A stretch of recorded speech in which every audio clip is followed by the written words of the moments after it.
할렐루야. 우리 상계평강교회는요 32주년을 보내었습니다. 우리도 청년인 줄로 믿습니다.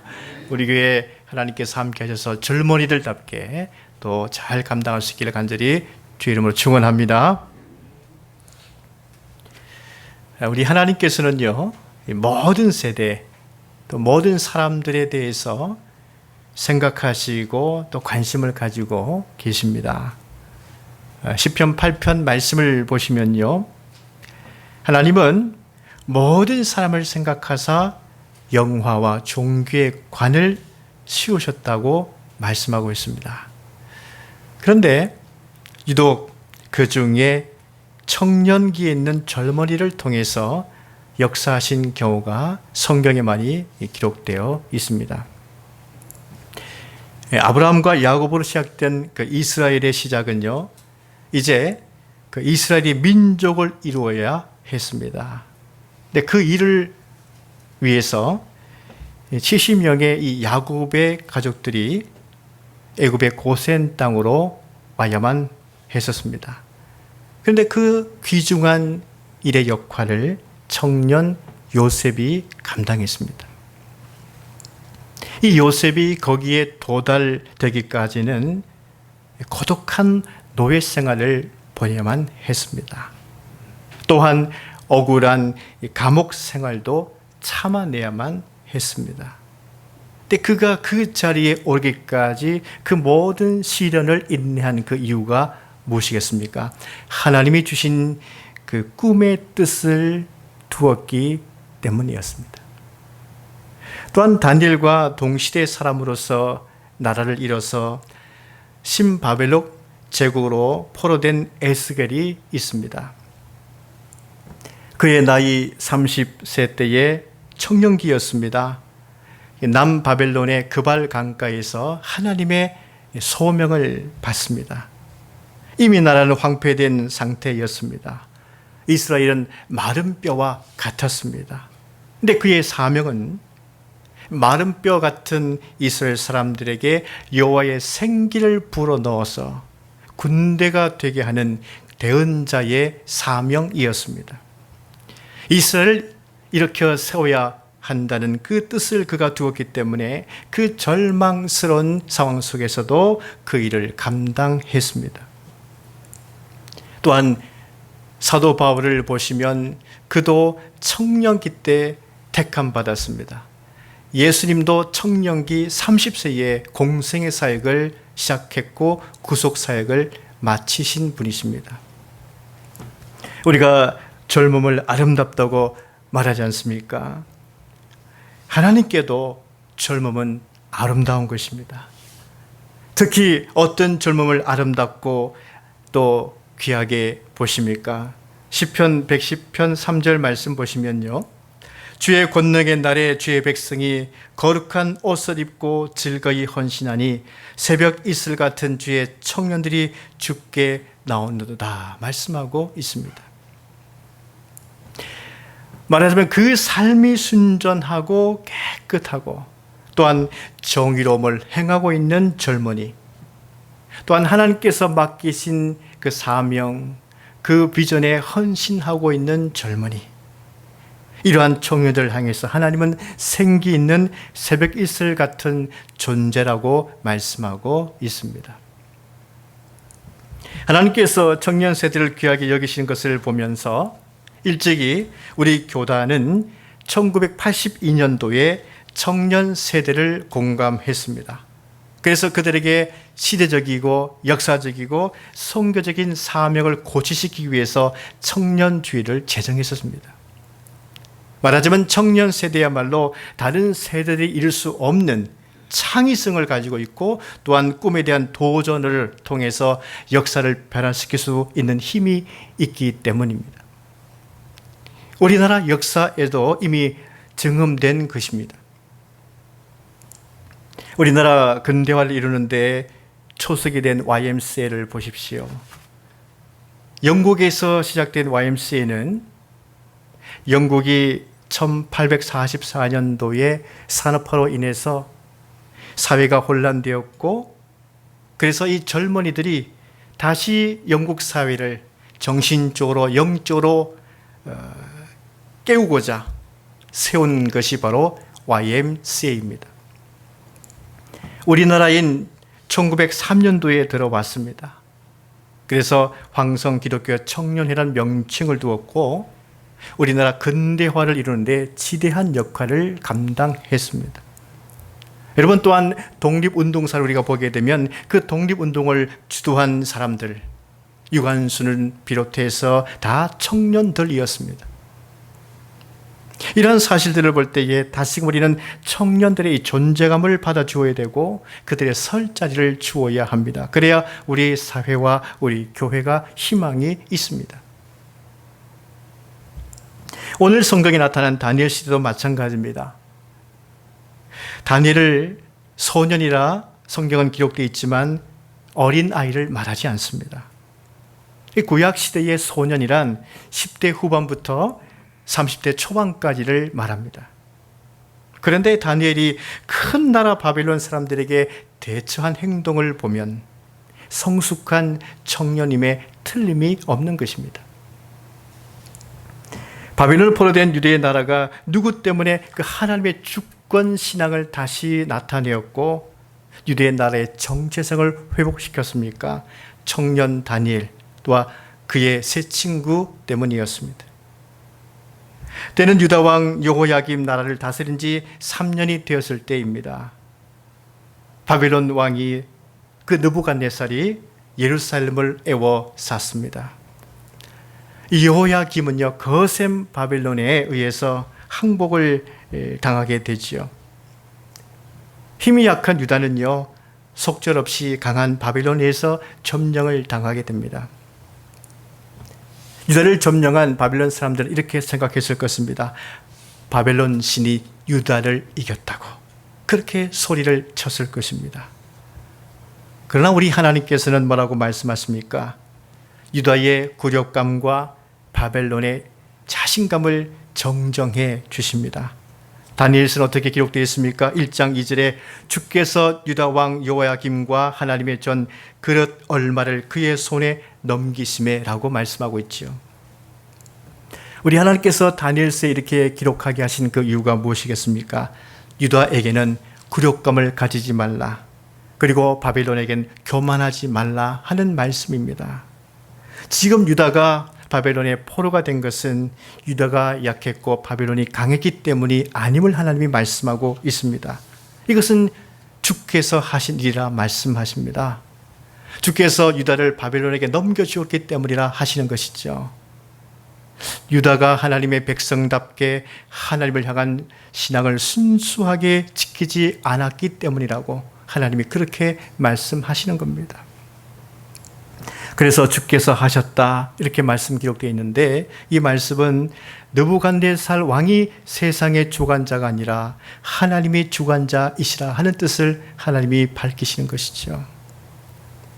하나님이 이렇게 말씀하시는 것은요, 강한 바벨론이라고 할지라도 얼마든지 그들의 교만 때문에 무너질 수 있으며, 유다라 할지라도 하나님께 다시 돌아오게 되면 얼마든지 하나님의 주권으로 그들은 도움을 받아서 다시 일어날 수 있다는 사실을 하나님은 증거하고 있는 것입니다. 그러므로 역사는 닫혀 있지 않습니다. 역사는 항상 열려 있습니다. 그 가능성이 열려 있습니다. 하나님의 주권 안으로 들어오면 된다는 말씀을 하나님이 하시는 것이죠. 이 다니엘서에 특히 하나님의 주권이 강하게 등장합니다. 왜 이 다니엘서는 1장 2절부터, 그러니까 처음부터 주께서 또 하나님이 이러한 하나님의 주권을 나타내시겠습니까? 온 세상의 역사와 또 우리의 역사, 또 그리고 한 사람의 생애는 사실 누가 주관하는가? 하나님이 주관하신다는 사실을 믿으라고 다니엘서를 통해서 하나님은 말씀하고 있는 것입니다. 오늘날 많은 교인들을 만나보게 되면 교회를 출석하고 주일마다 예배를 드림에도 불구하고 아직 저는 하나님을 만나본 적이 없습니다. 그래서 구원의 확신이 아직 없습니다. 하나님의 주권을 믿지 못하고 신앙생활을 하는 사람들이 많다는 것입니다. 왜 그럴까요? 비단 이런 상황은 우리 시대 상황만이 아닙니다. 하나님의 백성이라고 하는 유다 백성들도 마찬가지였습니다. 여러분, 유다 백성들은요, 매일 아침 저녁으로 번제를 하나님께 드렸습니다. 매일 예배 생활을 했습니다. 그들은 절기를 지켰습니다. 그들은 하나님께 많은 예물을 드렸습니다. 그러나 하나님께서는 그들의 예배에 대해서 뭐라고 말씀하십니까? 헛되다 하셨습니다. 예배 행위는 많이 있었지만 왜 하나님으로부터 그런 말씀을 드려야만 했을까요? 그들이 전심으로 하나님을 구하고 찾지 않았기 때문입니다. 하나님은 신명기 4장 29절에 뭐라고 말씀하십니까? 만일 마음을 다하고 성품을 다하여 그를 구하면 만나리라 말씀하셨습니다. 예레미야 29장 12절 13절에 너희는 내게 부르짖으며 와서 내게 기도하면 내가 너희를 들을 것이요 너희가 전심으로 나를 찾고 찾으면 나를 만나리라 하나님이 말씀하셨습니다. 우리 하나님은 항상 백성들을 우리를 만날 준비를 하고 계십니다. 우리가 진정 하나님께 무관심하기 때문에 하나님을 만나지 못했다. 그래서 구원의 확신이 없다. 아직 하나님의 주권을 믿지 못하겠다. 이러한 말을 하는 것입니다. 하나님께서 항상 가까이 계셔서 우리를 만날 준비가 되어 있다는 사실을 어떻게 알 수 있습니까? 오늘 다니엘서 말씀 속에 주께서 또 하나님이 이렇게 유다와 바벨론을 주관하셨다는 사실을 보면 우리는 알 수 있습니다. 그런데 이런 하나님의 마음을 누가 깨닫고 있는 것입니까? 다니엘입니다. 그리고 그의 세 친구들입니다. 다니엘과 이 세 친구는요, 어떠한 상황에서 하나님의 주권을 신뢰하며 전심으로 하나님을 만나려 했습니까? 먼저 자기 나라를 잃어버린 때입니다. 그들은 유다 나라에서 지혜가 있는 청년이었습니다. 또한 지식이 있었고 앞으로 유다 나라를 위해서 꿈을 꾸던 청년들이었습니다. 그런데 예루살렘에서 걸어서 한 달 동안 가야만 되는 그 바벨론 먼 나라까지 잡혀와 있는 것입니다. 그런데 그들이 죽임을 당하지 않고 사라포로로 잡혀온 이유는 앞으로 유다 나라 재건을 위해서 아니었습니다. 바벨론 왕국을 위해서 그들이 끌려온 것입니다. 그래서 그들은 3년 동안 갈대아 학문, 바벨론 학문입니다. 이 바벨론 학문과 언어를 강제로 배우게 됩니다. 또한 왕이 지정하여 준 음식만 먹게 되어 있었습니다. 그 다음에는요, 그들의 이름도 바빌론식으로 개명된 때입니다. 이는 유다 백성이란 정체성을 빼앗는 것입니다. 다니엘 이름도 벨드사살이라고 개명됩니다.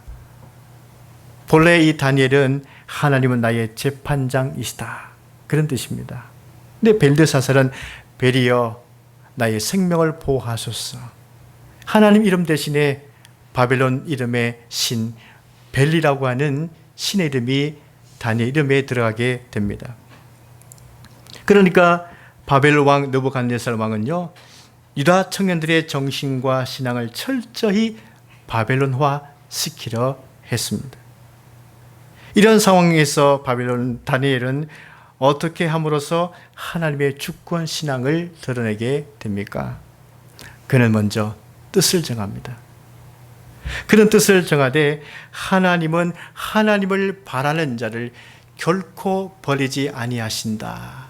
이 신앙의 뜻을 정하는 것입니다. 8절 말씀 보시면 다니엘은 뜻을 정하여 이렇게 기록되어 있죠. 이 바벨론 왕은 이제 바벨론 땅에 왔으니 너희 여호와 하나님께서 너희를 보호하신 것이 아니라 이제는 이 바벨론 신이 너희를 보호하신다 하는 의미에서 이름도 개명하지 않았습니까?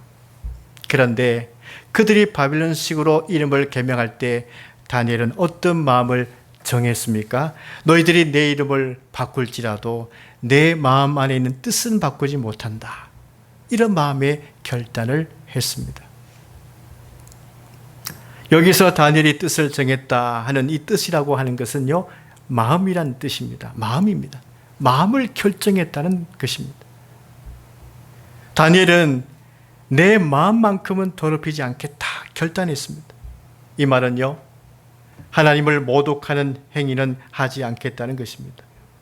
즉 바벨론 사람들은 다니엘을 하나님을 믿는 청년인 줄 이미 알고 있는데 이 하나님을 믿는 일에 위배되는 그런 일은 다니엘은 하지 않겠다 마음에 결심을 했던 것입니다. 지금 다니엘의 상황은 나라가 빼앗긴 상황입니다. 꿈도 빼앗긴 상황입니다. 자신의 정체성인 이름도 빼앗겼습니다. 이제 신앙도 강제로 빼앗기려 하는 그런 위기 가운데 있습니다. 그런데 이렇게 빼앗긴 모든 것을 되찾으려면 어떻게 해야 하겠습니까? 우리는 이 다니엘을 통해서 배울 수 있습니다. 뜻을 정하면 된다는 것입니다. 결국 우리의 마음에 달려 있다는 말씀인 것입니다.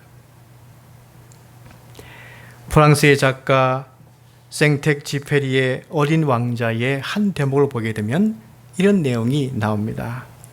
한 사람이 이제 비행기를 타고 가다가 비행기가 고장이 났습니다.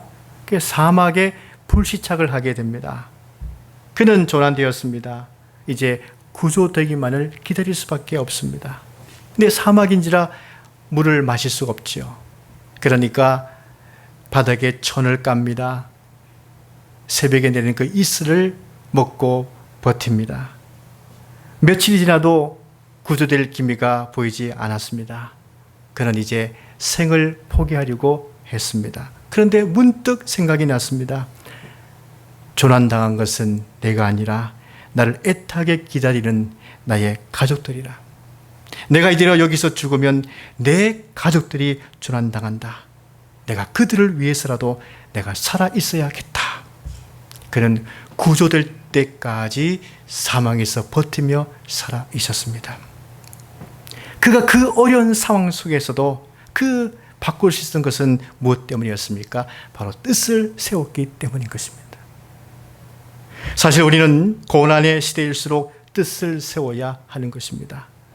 함석헌 선생의 뜻으로 본 한국 역사라는 책을 보게 되면 이런 한 대목이 나옵니다. 고난에 뜻이 있다 하는 거예요. 고난은 우리의 죄를 씻는다. 고난은 인생을 위대하게 만들며 고난은 인생을 하나님께로 이끈다. 이런 대목이 있습니다. 오늘 다니엘은 뜻을 정하되 왕이 준 음식으로 자신을 더럽히지 않겠다. 이런 마음의 결단을 했습니다. 그런데 이런 마음의 결단을 함과 동시에 이제 그 시점으로부터 정반대의 상황이 일어나게 됩니다. 왜 다니엘은 왕이 준 음식에 대해서 내가 먹고 자신을 더럽히지 않겠다고 생각했을까요? 당시 왕의 음식은 먼저 그 바빌론 신에게 제물을 드린 다음에 나오는 것이기 때문이었습니다. 하나님은 그 다니엘의 마음의 뜻을 기쁘게 받으셨습니다. 하나님은 바벨론 환관장에게 은혜와 긍휼한 마음을 주셨습니다. 그래서 다니엘을 좋게 보는 마음을 가지게 했습니다. 하지만 환관장이 그의 마음속에 어떤 두려움이 있었습니까? 왕이 명령한 대로 수행하지 않아서 다니엘의 얼굴이 초췌하게 되면 자기 목이 달아날 수 있기 때문이었습니다. 그러자 다니엘은 이렇게 말합니다. 내가 열흘 동안 채식과 물만 먹을 테니 왕의 음식을 먹은 다른 소년들과 한번 비교해 보십시오. 그런데 다니엘이 열흘 동안 채식과 물만 먹었는데 다른 소년들보다 더 아름답고 살은 윤택했던 것입니다. 지금 다니엘이 이 채식에 대한 제안은 요즘 채식이 몸에 좋다는 그런 지식에 근거한 것이 아닙니다. 하나님께서 도우신다는 그 믿음에 근거한 것이었습니다. 그 시험의 결과는 성공적이었어요. 하나님은 누구와 함께 하시며 그의 하나님 되심을 세상 앞에 나타내십니까? 하나님의 주권을 믿겠다. 하나님의 역사를 믿겠다. 하나님의 은혜를 바라겠다. 하나님만 바라보겠다는 그 뜻을 세운 사람, 그 하나님께 뜻을 세운 다니엘과 그 세 친구에게 하나님은 함께 하시고 역사하신 것입니다. 그리고 다니엘과 세 친구는 지식과 지혜에 대해서도 뜻을 정하죠. 즉 바빌론 청년들보다 학문에 대해서 더 열심히 배웠습니다. 17절 말씀 보시면 하나님이 이 네 소년에게 학문을 주시고 모든 서적을 깨닫게 하시고 지혜를 주셨으니 라고 말씀하고 있습니다.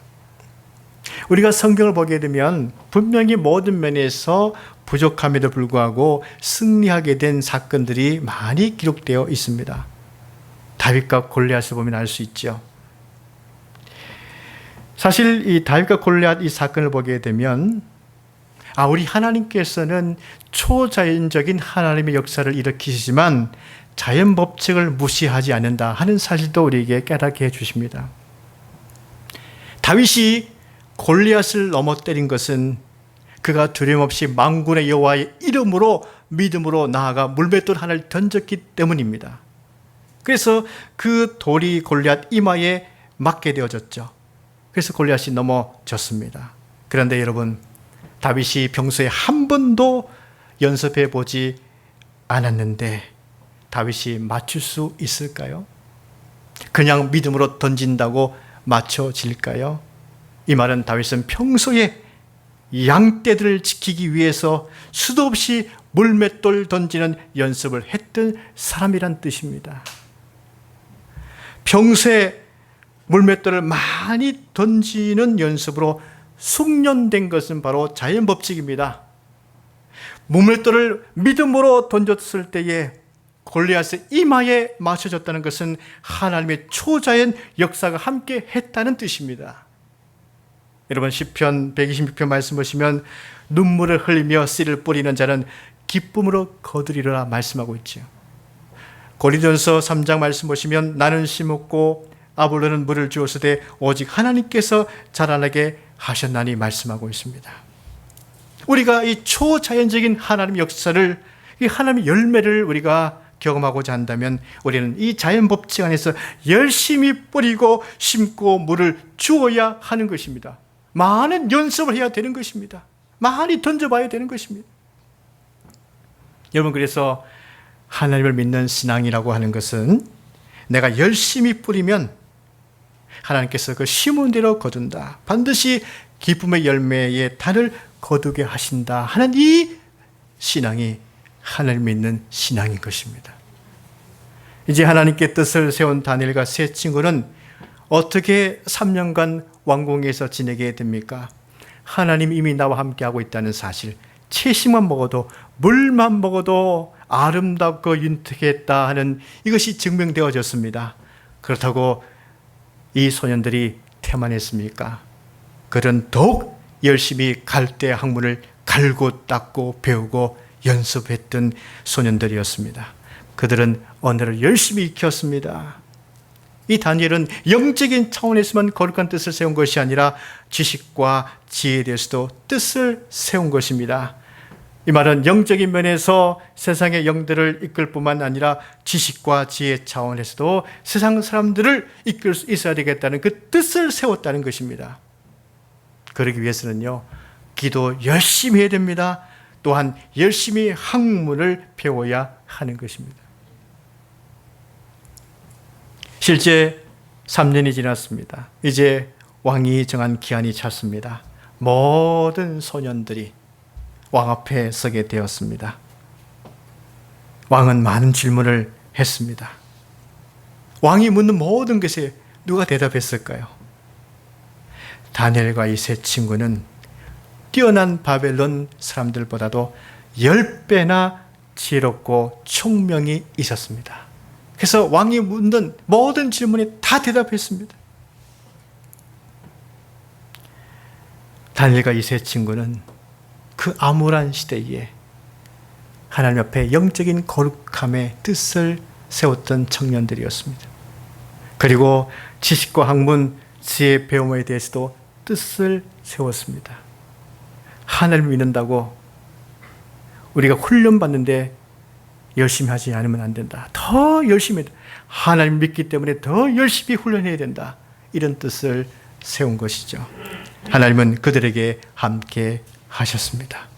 그들은 세상 앞에 유대 민족의 탁월한 정체성을 나타내었고 하나님의 주권을 그들은 나타내었습니다. 하나님은 하나님의 주권을 나타낸 그들을 통해서 앞으로 계속 역사하시고 일하시는 내용이 다니엘서에 기록되어 있습니다.